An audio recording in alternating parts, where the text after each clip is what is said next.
जय हिंद छात्रों। आज हम लोग अपने नेक्स्ट पार्ट को आगे बढ़ाते हैं और इस पे ध्यान देंगे कि हमने इसके बाद एक वीडियो और बनाया है जिसपे हम आपको ये बताएंगे कि सारी की सारी चीजें कोशिका की एक साथ कंपाइल करके आप एक ही वीडियो में देख पाएंगे, जो कि आपके लिए एग्जाम के टाइम पे बहुत मदद साबित करेगा पूरी कोशिका को एक साथ रिवाइज करने पे। क्लियर है ना? तो आइए आज हम लोग इस पार्ट को आगे बढ़ाते हैं। Mitochondria, गाल्जी body, vacuoles, endoplasmic reticulum और न्यूक्लियस के बारे में हम लोग पिछले वीडियो में देख चुके हैं। जिन्होंने नहीं देखा है उस वीडियो को जाकर के देखें। फिर समझिए जरा, अगला पार्ट हम लोगों को डिस्कस करना है आज लाइसोसोम। लाइसोसोम की खोज किसके द्वारा की गई थी? लाइसोसोम की खोज की गई थी डी डुबे नामक साइंटिस्ट के द्वारा। किसके द्वारा की गई थी? डी डुबे नामक साइंटिस्ट के द्वारा लाइसोसोम की खोज की गई थी। लाइसोसोम के बारे में इन्होंने क्या बताया? इन्होंने ये बताया कि लाइसोसोम में जल अपघटक एंजाइम पाए जाते हैं। क्या पाए जाते हैं? लाइसोसोम में जल अपघटक एंजाइम पाए जाते हैं, है ना? ये जल अपघटक एंजाइम एक्चुअल में होते क्या है? तो ये जल अपघटक एंजाइम प्रोटीएज होते हैं, प्रोटीएज होते हैं, है ना?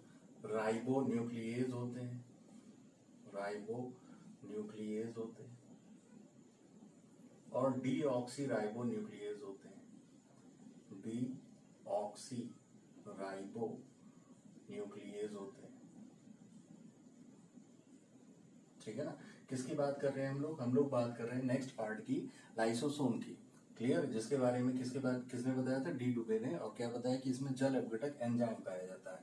अब आप समझिए इसको कि इसका काम क्या होता है, लाइसोसोम का काम क्या होता है। तो लाइसोसोम का काम ये होता है कि कोशिका का कोई भी अंग अगर सुचारू रूप से काम नहीं कर रहा होता है तो ये उस पर जल अपघटक एंजाइम छोड़ करके उसको नष्ट कर सकता है। क्लियर है? ताकि नया वो अंग वापस से डेवलप हो जाए। जैसे गोल्जी बॉडी है, अगर सही ढंग से काम नहीं कर रहा है तो ये गोल्जी बॉडी को नष्ट कर देगा और नई गोल्जी बॉडी उसकी जगह पे बन जाएगी। और अगर एक से ज्यादा अंग सुचारू रूप से काम नहीं कर रहे होते हैं तो फिर क्या होता है कि लाइसोसोम स्वयं को ब्लास्ट कर देता है, जिससे पूरी की पूरी कोशिका नष्ट हो जाती है। यानी इसमें पूरी कोशिका को नष्ट करने का सामर्थ्य है। इसके बाद समझिए कि जब कोशिका नष्ट हो जाएगी तो नई कोशिका का उत्पादन होगा, जिसमें ये सारे के सारे अंग व्यवस्थित रूप से होंगे और जो अपना कार्य सुचारू रूप से कर रहे होंगे। क्लियर है ना? जो अपना कार्य सुचारू रूप से कर रहे होंगे। तो लाइसोसोम, इसी वजह से लाइसोसोम को क्या कहते हैं? आत्महत्या की थैली भी कहते हैं। कोशिका में आत्महत्या की थैली किसे कहा जाता है? आत्महत्या की थैली, सुसाइड बैग, है ना? अगर ये क्वेश्चन कभी भी आता है तो किसको कहा जाता है? लाइसोसोम को कहा जाता है। क्लियर है? नेक्स्ट पार्ट समझिए आप। लाइसोसोम के बाद अगली चर्चा हम लोग करेंगे। इसमें पूरी की पूरी कोशिका में एक फ्लूइड भरा होता है, एक लिक्विड भरा होता है। ठीक है ना? पूरी कोशिका में एक लिक्विड भरा होता है। ठीक है ना? क्यों भरा होता है? समझिए, इस लिक्विड को पहले तो कहते क्या है? जीव द्रव्य कहते हैं। जीव द्रव्य, इंग्लिश में जीव द्रव्य को क्या कहते हैं? Protoplasm, protoplasm. ठीक है ना? प्रोटोप्लाज्म के बारे में किसने बताया? अगर इसकी बात करें कि किसने इसकी खोज की प्रोटोप्लाज्म की, तो इसके बारे में बताया था हमें पुरकिंजे नामक साइंटिस्ट ने। किसने बताया था? पुरकिंजे नामक साइंटिस्ट ने बताया था।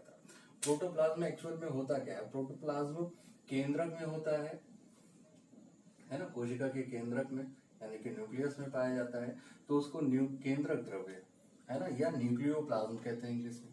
और अगर वो केंद्रक में ना होकर के पूरी कोशिका में भी पाया जाता है, और जो पूरी कोशिका में पाया जाता है उसको कोशिका द्रव्य कहते हैं। कोशिका द्रव्य कहते हैं। ठीक है ना? तो कोशिका द्रव्य यानी कि इंग्लिश में बोले तो साइटोप्लाज्म, एंड केंद्रक द्रव्य इंग्लिश में बोले तो न्यूक्लियोप्लाज्म, न्यूक्लियोप्लाज्म। क्लियर है? ध्यान रखेंगे इस बात को। अब समझिए क्यों भरा होता है? ये इसलिए भरा होता है कोशिका के अंदर ताकि कोशिका के सभी अंग सुचारू रूप से काम कर सके, एक दूसरे के साथ इनका तालमेल अच्छा रहे। मतलब ये कि ये एक दूसरे से टकराए नहीं। ठीक है ना? इसी प्रकार आप समझिए, चूंकि कोशिका में भरा हुआ है तो ये कोशिका के लिए काम कर रहा होता है। बट न्यूक्लियस में भी तो बहुत सारी चीजें पाई जाती है। हमने बताया था आरएनए, डीएनए, क्रोमोसोम, ये सब न्यूक्लियस में पाया जाता है। तो वो सब भी सुचारू रूप से व्यवस्थित रहे, इसके लिए न्यूक्लियस में भी ये द्रव्य भरा होता है। ठीक है ना? इसीलिए इस जीव द्रव्य को क्या कहा जाता है? जीवन की भौतिक इकाई, है ना? ये क्वेश्चन बहुत पूछा जाता है कि जीवन की भौतिक इकाई इनमें से किसको कहते हैं?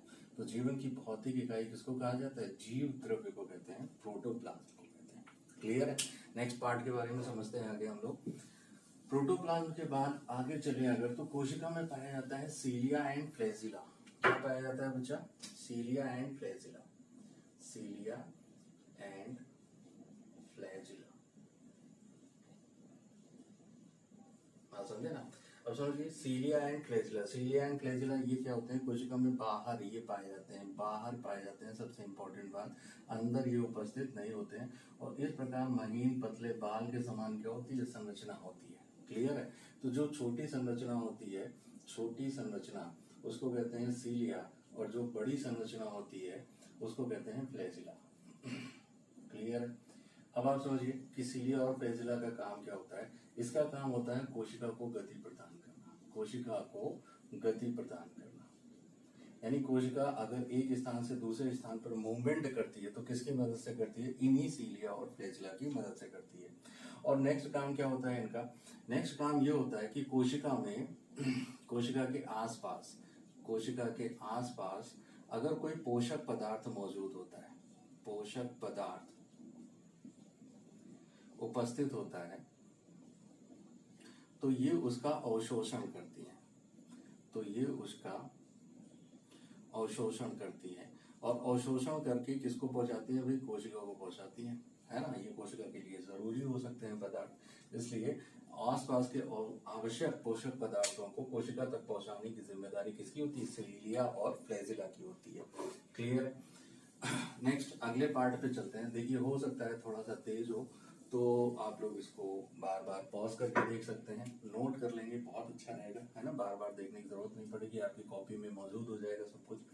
नेक्स्ट पार्ट के रूप में आगे आते हैं तो कोशिका में पाया जाता है प्लास्टिड, प्लास्टिड जिसको हिंदी में कहते हैं लवक।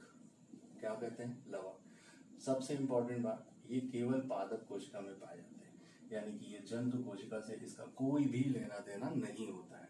ये 3 प्रकार के होते हैं। कितने प्रकार के होते हैं बेटा? 3 प्रकार के होते हैं। एक होता है हरित लवक, हरित लवक, और एक होता है अवर्णित लवक, और एक होता है आपका वर्णित लवक। एक होता है क्या? वर्णित लवक। ठीक है ना? हरित लवक को इंग्लिश में क्या बोलते हैं बेटा? क्लोरोप्लास्ट, क्लोरोप्लास्ट, है ना? अवर्णित लवक को इंग्लिश में क्या कहते हैं? Leucoplast, leucoplast. एंड वर्णित लवक को इंग्लिश में क्या कहते हैं? Chromoplast, chromoplast. ठीक है? ये रंगयुक्त होते हैं, समझिएगा बात को। ये रंगहीन होते हैं, रंगहीन होते हैं, इनमें कलर नहीं होता है, और इनमें हरा रंग होता है। ये कैसा होता है? हरा रंग का होता है। ये प्रकाश संश्लेषण का कार्य करते हैं। प्रकाश संश्लेषण का कार्य पौधे के लिए किसके द्वारा किया जाता है? हरित लवक की मौजूदगी में किया जाता है, इसलिए इसे पौधों का रसोई घर भी कहते हैं। पौधों का क्या भाई? रसोई घर। किस नाम से जाना जाता है? हरित लवक के नाम से जाना जाता है। ये कहाँ मौजूद होता है? ये मौजूद होता है पौधे में वो चीजें जिनमें कलर नहीं होता है, यानी कि पौधे की जड़ में, पौधे के तने में। ठीक है ना? भोजन को संचित करने का, भोजन को संचित करने का काम ये लोग करते हैं। अब वर्णित लवक कहाँ पाए जाते हैं? वर्णित लवक पाए जाते हैं पके हुए फलों में, पके हुए फलों में या पत्तियों में, पुरानी पत्तियों में, पुरानी पत्तियों में वर्णित लवक। रंगयुक्त होते हैं, मतलब ये फूलों में भी पाए जाएंगे, है ना? फूलों में भी पाए जाएंगे, मतलब पौधे की वो चीजें जिनमें आप डिफरेंट डिफरेंट कलर देखते हैं, अच्छे अच्छे कलर देखते हैं, तो वो कलर किसकी वजह से होता है? इस क्रोमोप्लास्ट की वजह से होता है। ठीक है? तो ये तीनों की तीनों चीजें आपको किसमें पाई जाती है? केवल पादप कोशिकाओं में पाई जाती है। अब अगली बात समझते हैं कि कुछ चीजें ऐसी हैं जो केवल पादप कोशिकाओं में पाई जाती हैं, और कुछ चीजें कोशिका की ऐसी हैं जो केवल जंतु कोशिका में पाई जाती है। आइए फटाफट उनको देखते हैं। केवल पादप कोशिकाओं में पाई जाने वाली चीजें, है ना, और केवल जंतु कोशिकाओं में पाई जाने वाली चीजें। ठीक है ना? तो केवल पादप कोशिकाओं में क्या क्या पाया जाता है? अगर इसकी बात करें हम तो सबसे पहले तो आपको पता ही है cell wall, cell wall. Clear है? ये केवल पादप कोशिकाओं में पाया जाता है। और लास्ट अभी जिसकी हम लोगों ने चर्चा की है, प्लास्टिड, प्लास्टिड, है ना? ये भी केवल पादप कोशिकाओं में पाया जाता है। केवल जंतु कोशिकाओं में ऐसी कौन सी चीजें पाई जाती हैं, है ना? तो आप इसकी अगर बात करें तो लाइसोसोम, लाइसोसोम ये केवल जंतु कोशिकाओं में ही पाया जाता है, क्लियर है। And cilia and flagella, cilia and flagella ये भी किसमें पाया जाता है, केवल जंतु कोशिकाओं में पाया जाता है। दूसरी बात समझे, पादप कोशिकाएं चपटी होती हैं, कैसी होती हैं, चपटी होती हैं, जबकि जंतु कोशिकाएं कैसी होती हैं, गोलाकार होती हैं। तो ये कुछ चीजें ऐसी होती हैं जो डिफरेंस क्रिएट कर देती हैं जंतु कोशिकाओं और पादप कोशिकाओं के बीच में। अब यहीं पे हम लोग एक चीज और समझ लेते हैं कि कुछ ऐसी चीजें होती हैं जो जंतु और पादप दोनों की कोशिकाओं में पाई जाती है। वो क्या होती है भाई, वो यही होती है, इनको छोड़ करके जो बचा वो सारा का सारा जंतु और पादप दोनों में पाया जाता है। अब आप बताइए क्या पाया जाएगा भाई, पहली चीज क्या हो गई, सेल वॉल हो गई, है ना, ये केवल पादप में पाई गई। नेक्स्ट क्या हो गई भाई, सेल मेम्ब्रेन हो गई, मेम्ब्रेन यानी कोशिका झिल्ली हो गई, ठीक है ना, ये जंतु और पादप दोनों में पाई जाएगी, ठीक है ना। तो दोनों में पाई जाने वाली चीज क्या होगी, सेल मेम्ब्रेन फर्स्ट, है ना। सेकंड चीज ऐसी जो दोनों में पाई जाती है, माइटोकॉन्ड्रिया, माइटोकॉन्ड्रिया ये क्या करती है, ये भैया ऊर्जा का उत्पादन कर रही है ना। गोल्जी बॉडी, गोल्जी बॉडी ये भी दोनों की कोशिकाओं में पाई जाएगी, कोई डाउट इस बात पे। इसके बाद आपका वॉक्यूल्स, वॉक्यूल्स भी दोनों की कोशिकाओं में पाया जाएगा। फिर आपका एंडोप्लाज्मिक रेटिकुलम ये भी दोनों की कोशिकाओं में पाया जाएगा। फिर आपका केंद्रक ये भी दोनों कोशिकाओं में पाया जाएगा, ठीक है ना।